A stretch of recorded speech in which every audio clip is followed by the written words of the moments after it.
Sasa hivi tumeshazeeka. Namfahamu Daktari Oscar Kikoyo,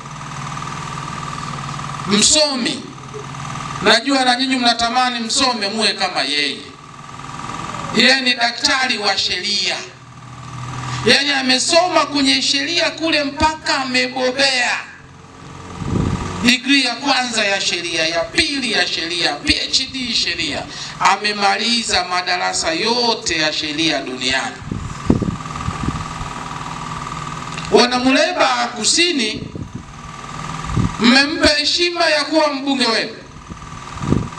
Anawakilisha katika bunge la Jamhuri ya Muungano wa Tanzania. Na kule bungeni anafanya kazi nzuri sana. Yuko kwenye kamati ya kudumu ya bunge ya utawala, katiba na sheria. Kamati ambayo inasimamia wizara 7. Sio nyepesi, wizara nzito. Wizara zilizoko kwenye ofisi ya rais, ofisi ya makamu wa rais, ofisi ya waziri mkuu, na wizara ambayo mimi naisimamia ya katiba na sheria. Katika kamati siku zote Daktari Kikoyo anapigania maendeleo ya Muleba. Anapigania maendeleo ya Magata Karutanga. Anapigania maendeleo ya Kasheno. Ana uchungu na watu wake kuwaletea maendeleo. Lakini niseme kule bungeni, kazi namba 1 ya bunge ni kutunga sheria. Sasa huyu ni mwanasheria mwenye ngazi ya PhD, ndio mtu sahihi wa kwenda kutunga sheria kule, ili Jamhuri ya Muungano wa Tanzania iende vizuri, Muleba iende vizuri, Magata Karutanga iende vizuri, na Kasheno iende vizuri.